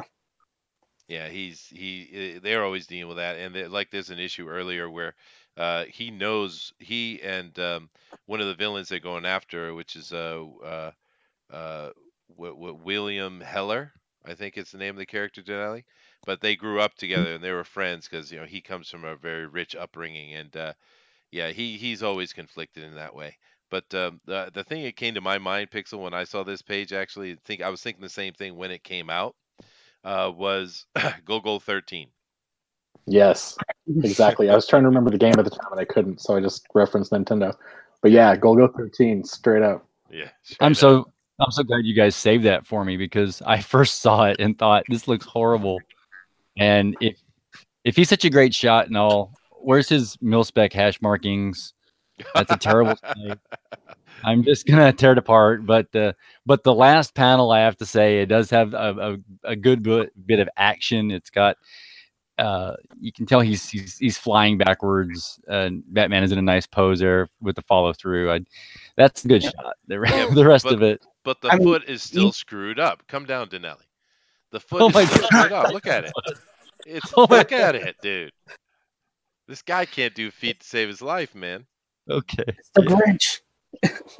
It kind of looks like his right arm's dislocated too. If we want to complain about things. Well, he just got hit by that. Oh my goodness. But anyway, of course, what we definitely need to move on. So, John, go ahead and give us your opinion on this book as you've watched us talk about it. I mean, seems all right, I guess. There didn't seem like a lot happened. More like story than any kind of action, except for that guy getting punched and getting his arm dislocated and his foot messed up. Outside of that, there's a bunch of talking. I don't know. If that's the 10th like episode in that series, I probably would have like looked for something else to read. Honestly. Like, I don't know. I'd love to see the story develop more because it's a cool story, but it'd be nearly painstaking for me, especially if I was like, in the 80s, if I was in my, 8 to 10 or 12 or whatever, my prime comic book days, I'd be like, nah, I'm good. I'll go find something else. There's got to be something more like entertaining, but Yeah, no, absolutely. Yeah. And I think that's why Batman was in that issue. I understand they are trying to tell a story and there is depth to it, absolutely. But I think he was in there to try to give it some life. And this did go on for 60-some issues, so this initial run. But here's a question: if you opened up your letterbox and you got your copy of Lone Star or Red Rooster, and you open it up and you've been waiting for months, and this was basically it. This issue is what you got. Mm-hmm. How would you feel? Would you be like excited? And I don't even think that's a close comparison. Nah. Lone Star, Red Rooster, all these kind of comics. I mean, you're talking $25 pieces of art that have been painstakingly created over 6 months. The person who created this probably had about 3 weeks. They were probably doing other pages at the same time. Not only that, but the name itself, Suicide Squad, and what they're doing here kind of denotes a more commercially related response. In that, look at the villains or heroes or whatever they've got in here. Other than Batman, these are like no-name characters. This very well could have just been something created to literally kill whoever they wanted and have an excuse to do it, so that they could just trim the fat. Because if you look at it, the new Suicide Squad is a very particular creation. They stopped changing. They went to, a basic number. They went to like, oh yeah, Harley, she sells. This other person, they sell. Enchantress, hey, yeah, this guy Croc or whatever, they're awesome, big, strong dude. Yeah, okay, we got this. But if you look at that, they don't have any of that in the earlier squads. I mean, that's not really. And as far as like the art and writing, again, you have to understand that, like, especially like this is DC, so they do panel page structure. The writer didn't get to choose his artist. He got whoever was there. You know what I mean? Yeah. So the writer, like, you may have some bad dialogue, but if he's putting blank panels, if he's saying there's a blank panel, there's a reason. The writer didn't just say put a blank panel there. Why would they do that? That's interesting. Now, you know what I mean? Yeah, no, absolutely. And Beowulf, by the way, Mike, another reason, Mike can draw feet. Yeah. Yeah. And so, I mean, just to get to that point, like, that's just not a fair comparison. I mean, this is like, I don't know. Like, okay, so Lone Star is Mike Miller was only spending about a month on Lone Star. Yep. That was his initial plan. All right. So the people who put this out, working on Lone Star, though. Yeah, but hang on a second. That's only because he's been doing all these live streams. Initially, the plan was he was going to draw that book in a month, which is probably how much this artist had time to draw this book. And I'm going through some of these pages, and there's the colorist has gone all out of the lines all over the place, and yeah, that's what I mean. It obviously wasn't cared about by the actual publisher. Yeah, which is why that's my point, though, Doctor. My point is, like, it feels like something that they didn't really care about. It feels like something that was didn't really have a lot of heart and soul put into it, and that's kind of my point. Like, if I got this book, I wouldn't care about it. Whereas you should care about it. And if you don't care about what you're writing, you shouldn't write it. And if you don't care about what you're drawing, you shouldn't draw it. That's my opinion. Yep, fair opinion. A throwaway book about throwaway characters. Yeah. Yeah, Waste. that's literally kind of what they created it to be. Yeah. And they tried to make it something better at some points by, putting in certain conflict and tension and that kind of thing. And it's there, but like I said, it's ham-fisted. I mean, it's obviously like they're like, okay, we're going to do this. We're going to base it on this kind of principle because it sort of makes sense. But none of that, like I said before, none of it was focally pointed. None of it was concentrated. They just sort of kept the loose ideas. These are not characters; they're plot points. Is Denali okay? I don't know. We're Yeah. we're raining on his parade quite a bit, but Yeah. of course, my opinion on the original run is wasted opportunity. That's my opinion, right? Now Yeah. we've spent a lot of time talking about the original Suicide Squad, which of course is important because that is where the idea and the inception is coming from. But we haven't talked much about some of the newer stuff. And you see in the thing I have here on the screen, you see on the right, you have the Suicide Squad, and you have the new Suicide Squad from the Rebirth. Uh, first of all, first thing I would say is the one on the left, the Rebirth Suicide Squad. That logo sucks. The original one is much better. I don't know what they're thinking. But one of the things I noticed is, in the original Suicide Squad, they are kind of throwaway characters, but there are some very interesting characters there. Whereas in the new Rebirth one, we're looking over here, it's got Killer Croc. That's kind of cool. It's got Katana, but it's got Harley Quinn, and I know she's hot and sexy. I get it. I get the TNA attraction. I understand, but gosh, she's like the most useless character ever, man. And that's probably going to get me a lot of hate, but I don't care. I think But she has a built-in internal human conflict that people can understand. that's true. I understand the storytelling aspect, but as far as putting her on a Suicide Squad to go and fight and get something done, it's nonsense. That that human conflict. Oh, you mean the one that says, I see her and I want to ask her out. And then I find out she's crazy and I don't want to date her anymore.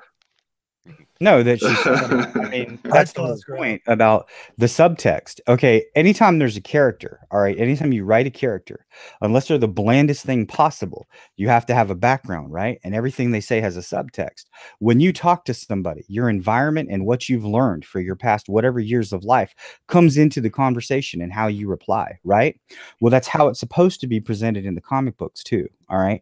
When Harley Quinn is well written, she's freaking amazing because she's a psychiatrist. She's brilliant.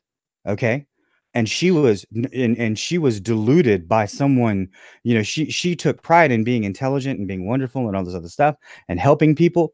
And the worst criminal possible who works on the idea of psychology and making laughter a poison tore her life apart, and to the point where she loves him and she loved him more than herself.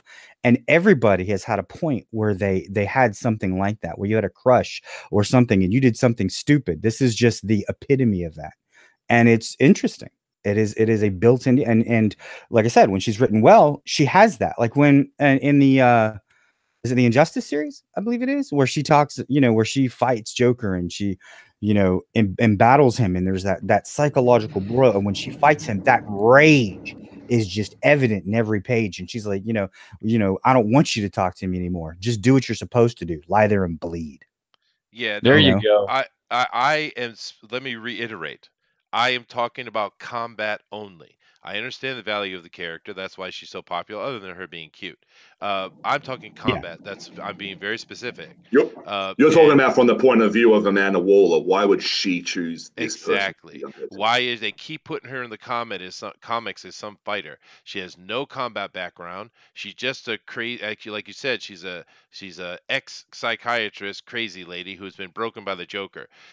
She does not belong in a high end combat squad. It makes no sense. It never has made any sense, and I don't know. It ticks me off. I was like, why?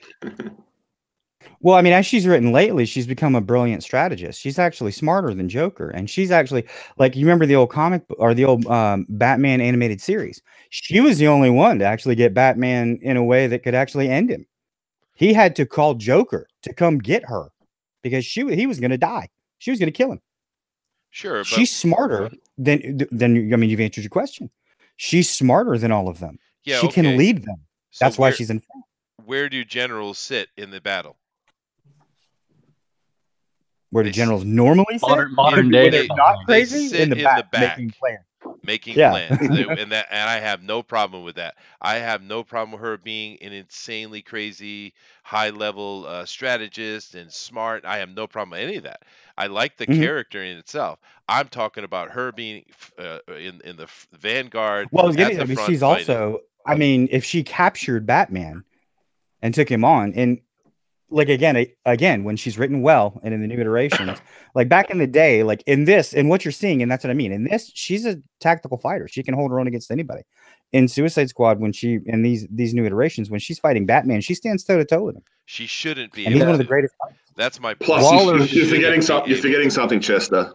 You're forgetting that all superheroes and supervillains have one other superpower that they don't talk about, and that's called fan popularity.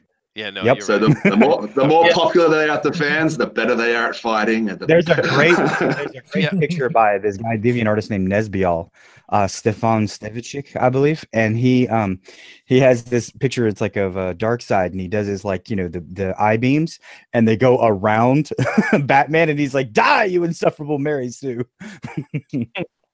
No, I get you. I understand. I'm just all these other people we're looking here on this screen. They all are combat trained, capable, superpower, whatever. It kills me. I understand she's popular. I get it. I like Harley Quinn too. Don't misunderstand me. I hate that.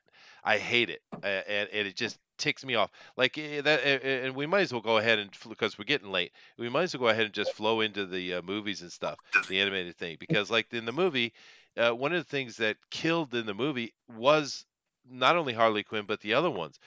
The mistake they made in that movie is they should have done a simple story where they're going after terrorists or something like that. But no, they took them after some world-ending level in magic user, and you got Harley Quinn going in and saving the day in combat. It's like, oh come on, you're killing me. Yeah, and it was edited like 3 times. The saying, I think George Lucas said it, and some other producers and directors, they said a movie's edited or is created 3 times, first in the writing, then in directing, then editing. Well, Warner Brothers has a tendency to re-edit anything that's been edited before, and they actually brought in the people who did the trailer for the second editing portion. So when people started saying, "Hey, this sounds like a music video," because all the front part of the first act of this movie, you had all this wild, crazy music in there, and that's coming from the people who edited the trailer, and it wasn't the director's original cut. So I can see where it was, the pacing was off. It wasn't really well connected, and there was things left on the cutting room floor because they were trying to make it. We got to make it into the trailer that gave a completely tone different from what the movie was actually, and unfortunately, that happens. But it also means, like, even with the cut, that means that the story still wasn't that well done, because I agree with you, Chester. The third act where they're trying to save the world, that's not what they are. They're there for tactical reasons to do things the dirty stuff that nobody knows about. That whole third act, everybody knew that something happened. This is where the Justice League would come in and fight it off. Cool. No, that's all right. I get a rant, a stream, and there's my rant. I'm done. Yeah. But I just been clicking through some of the new ones they had here. There's some other up on the screen. But here's the movie. Bad. Here's the animated. Good. Bad. Good. Bad. Good. Bad. Well, I mean, I think one of the reasons I loved that cartoon, I really did. I loved that animation, and one of the major reasons that I loved it is kind of what you were saying, is that there weren't really any heroes. They didn't try to make them heroes. They were what they were, villains. They betrayed each other. They didn't, they lied to each other. They were villains. And then Batman was Batman. He didn't act like an idiot. So, like I said, like I enjoyed the movie, but I will say that I think they took the inner conflict of Deadshot and they tried to make him too much of a hero in that movie. I mean, he almost comes across as a good guy, and I don't know how much of that was influenced by Will Smith wanting to be a hero. To your topic about Harley Quinn being on the squad. What about Captain Aussie, Captain Boomerang? He's not exactly the world's greatest fighter either. I But mean, he he is a throws skilled boomerangs. he is a skilled combatant. He does have experience in battle. He does have special tech. You got to keep in mind now. They've taken Harley Quinn and they've tried to do all kind of things. Draken mentions that they made her an avatar of a god, but that's just trying to sell this character. She's a psychiatrist with a baseball bat or a giant mallet. It's not even comparable in my opinion. But I don't want to get back on that. It's just that's how I really don't. It killed me. I love seeing Margot Robbie, especially in this. I mean, she's super cute, man. I agree, but you know, I guess it sold the movie, so for good for them. But you look everybody on the screen in front of you. What do you got? You got El Diablo, very powerful. Killer Croc. I don't like the version of it, but very powerful. Deadshot, serious threat. You got Flag sitting here, serious threat. Enchantress, ridiculously shouldn't even be there with them, right? You have Boomerang, very capable. You got Slipknot, who dies immediately. Spoilers. And and you got Katana, who is usually pretty cool, but in this movie was absolute train wreck. We know I live in Japan, and my wife and we know this actress, and it's like you came to Japan, you choose the absolute worst actress you could find in Japan to put in the movie, and we're like, why? There's so many better choices. She's horrible, horrible. I mean, it makes my hair hurt. Horrible. That's probably why they cut her down so much, because That's pretty bad. I mean, compared to the rest of the movie, to call her horrible. She is. You disagree? No, she was bad. The whole movie was bad. I mean, it was not a good. Like you said, they should have made it simple and just kind of gone with the whole premise of the Suicide Squad, dying to do whatever needed to be done, and instead they very obviously wanted to make 3 or 4 characters heroic, Yeah. obviously, Deadshot, and then Harley, the samurai, and Flag, and we wanted to make them heroic, and then we wanted to redeem certain characters, and it was just, why? That's not what Suicide Squad's, that's not what the squad does. They die to make it happen. They're supposed to be the disposable villains, but Yeah. Well, they could have done it if they just sent them after terrorists or something, and it would have been topical for the time as well. That would have been a much better movie, more street level, low key. Everything would have worked well. I don't think I wouldn't have put Harley in there at all, but I understand why. So fine. But yeah, they screwed up on like any way you could screw up, they screwed up. I mean, it's shocking to me how bad this movie was. yeah. Okay, My Chester, I keep hearing you talk about Harley, and I'm not going to defend what you're saying, but it made me think of one thing. And I just got through watching the Iron Fist series, and I don't want this to go into a big a big tirade on either way. But there was a character in that was Typhoid Mary's character, and she was a kind of a a mental case, kind of a woman, and but she did a fairly good job of holding her own and holding a scene to where you didn't know if she was unpredictably going to do one thing and she could hurt the other characters on the screen. What do you think about that portrayal of a feminine figure in that role compared to Harley?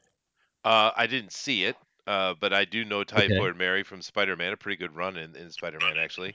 And she, first of all, she is she kind of attacks from behind and from ambush, but she also has power. She make you sick and reduce your ability to fight her. She has superpower, so it's not really comparable. Right. I don't. Yeah, they removed that from Iron Fist. Has anybody else seen it and can help me out here? I couldn't stomach it too much. So, I mean, I did watch some of the Iron Fist season 2. It was grueling, to say the least. But yeah, Alice Eve, I believe the actress name is. Yeah. Yeah, she did hold on to her own. She was really passionate about playing Typhoid Mary, and for what they gave her, she did pretty well.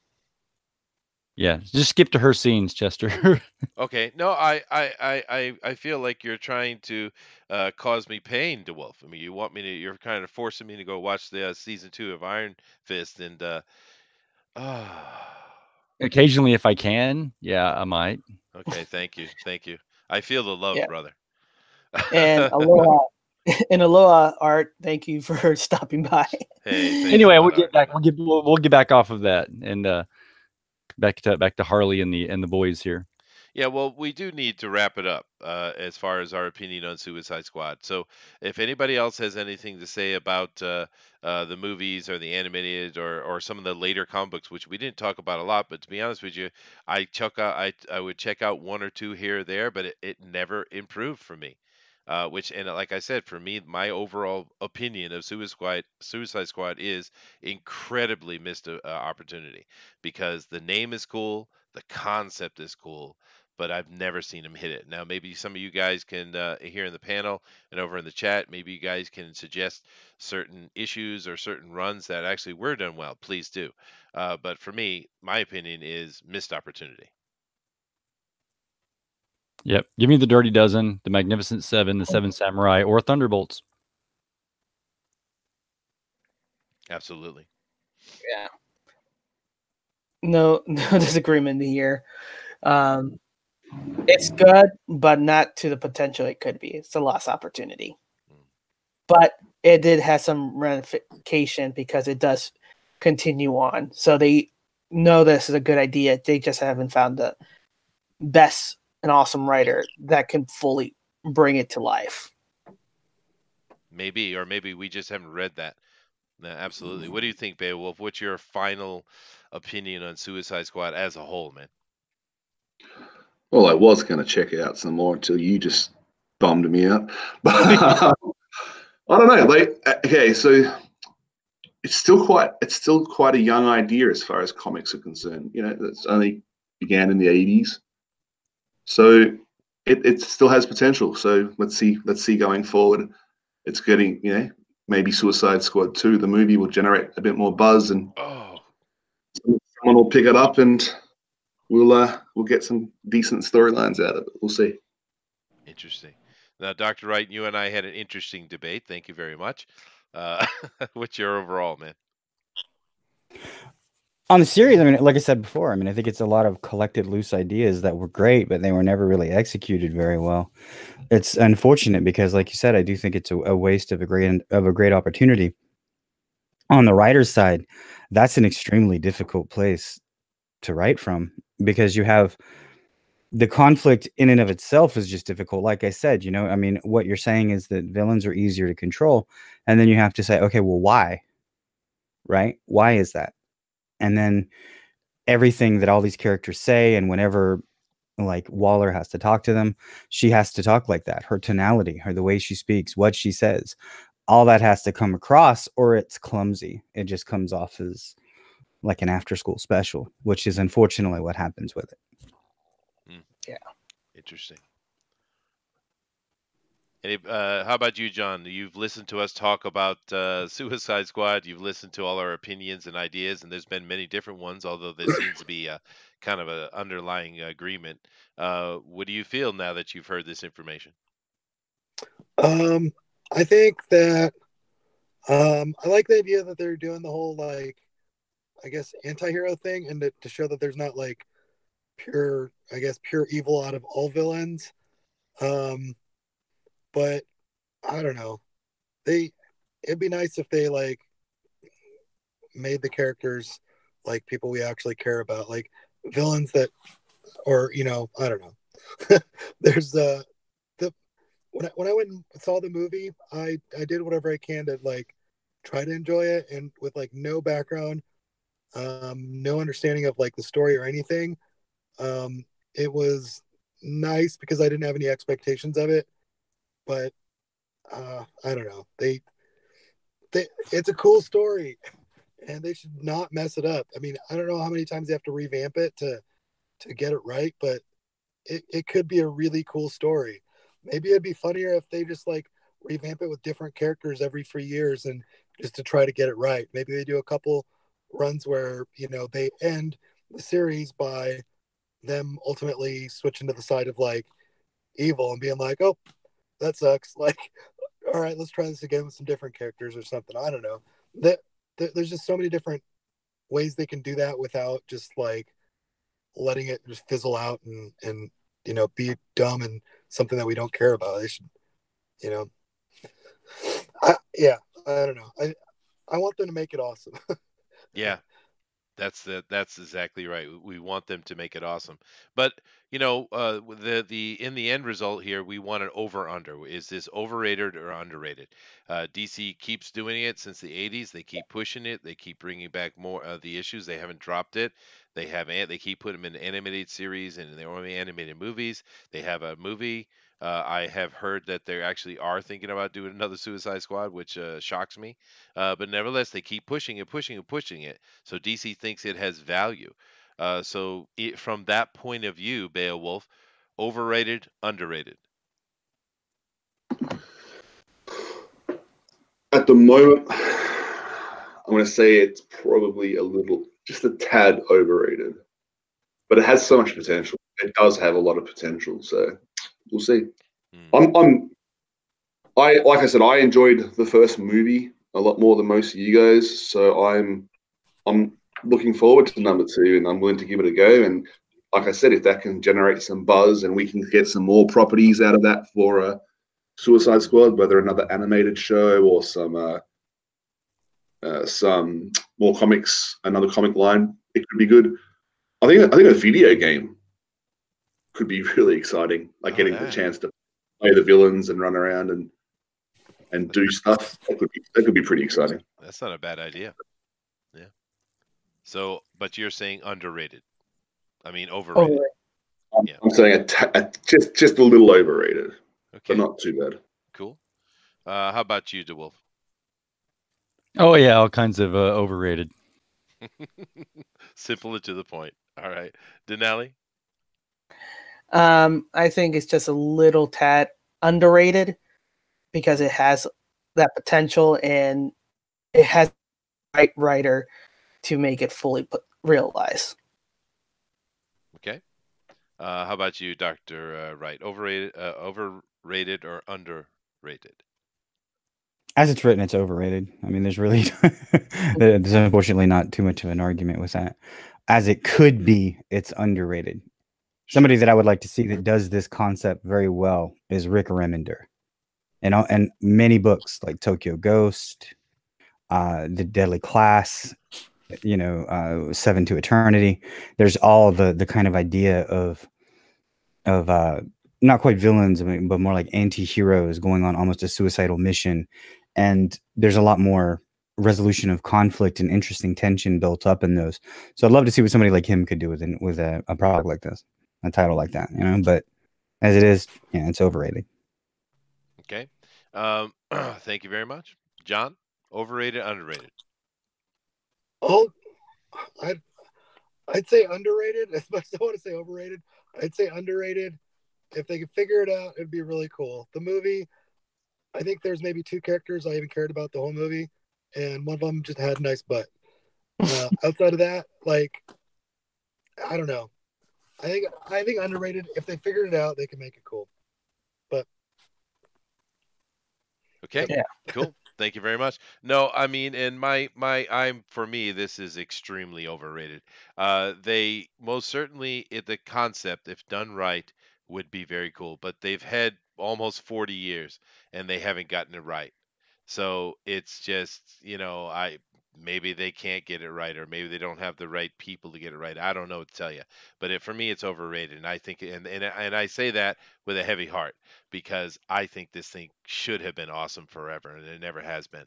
So it's a very sad, overrated for me.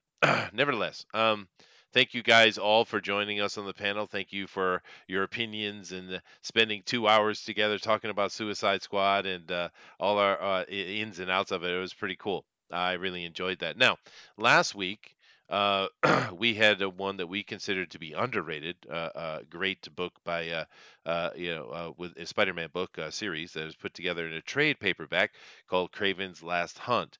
Now, we have to make a real quick decision. We got 11 people in here viewing, so I think we'll just go ahead and do it. I probably should have done it at the beginning, but I'm going to do it now. So what we're going to do is we're actually going to give you the trade paperback of Craven's Last Hunt. We're going to send it to you. So what we want to do is have a quick little vote here. And the way we're going to do that is everybody that's in the chat, and if you're not in the chat, if you're sitting there just watching us, go over to the chat and get ready. And what I want everyone to do is I want you to just start clicking and entering P for prize. And just keep clicking and clicking and clicking and clicking. And I have a button over here that lets me freeze the chat. And I'm going to choose the person who's on the bottom line, just at the bottom line of the chat. So why don't you guys, everybody that's in the chat, come on over there and just start clicking P and start entering P. Go for it. And we will watch as that goes, and I'll hit that button. I probably should have done it earlier when we had a lot of people in here, but that's okay. You guys hung around, so thank you very much. And just go over there, just put P into the chat, and just keep putting it in. Just keep clicking it over and over and over and over.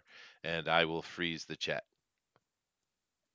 Okay, I see panel people doing it. That's not the right people to be doing it.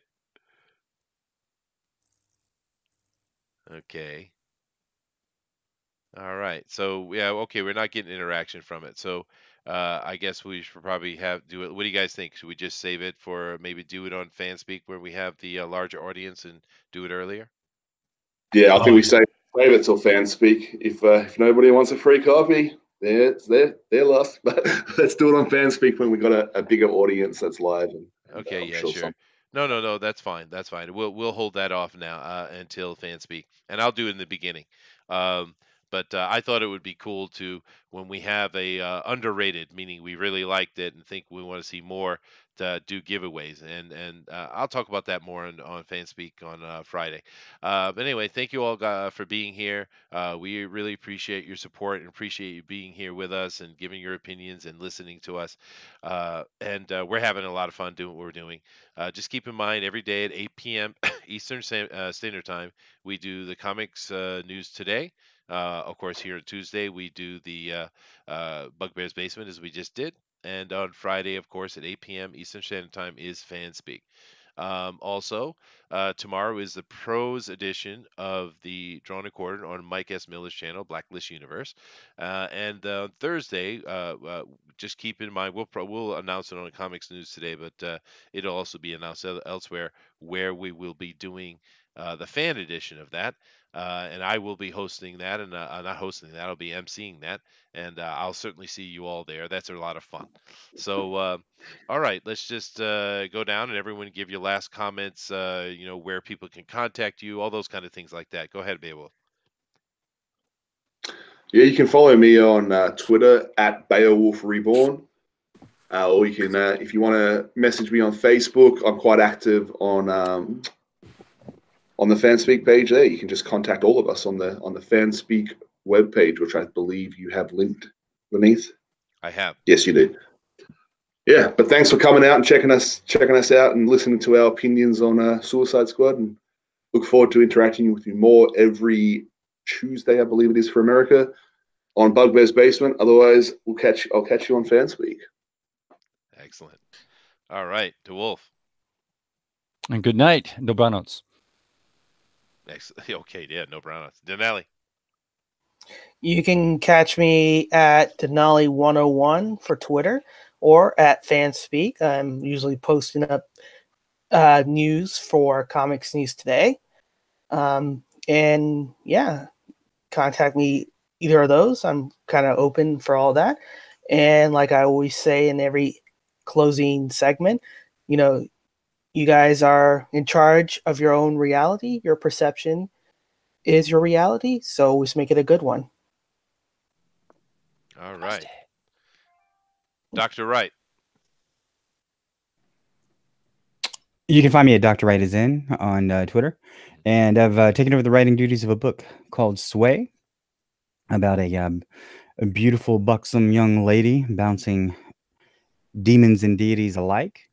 So if you want to come check that out and come feel the sway at Indiegogo, then that would be much appreciative, and I think you'll like what you see. Excellent. And of course, we have Indicron, who is our sponsor, linked down below. So you guys go check that out, and you can find Sway no problem. Hey, John, why don't you tell people where they can contact you and have any closing comments you have, man? Suicide Squad should be a lot cooler than it is. And if you want to find me, I don't know. Instagram is RocketJohn82. And then also Mini-Me has his own Instagram now. And it's Dr_JAWN_Mindbender. Awesome. Cool. All right, man.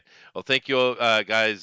Thanks a lot for coming once again, and we're going to leave you with our intro outro we have for Bugbear's Basement. I hope you guys enjoy it. So we're going to go ahead and play that now, and then we'll be done. So goodbye, everybody.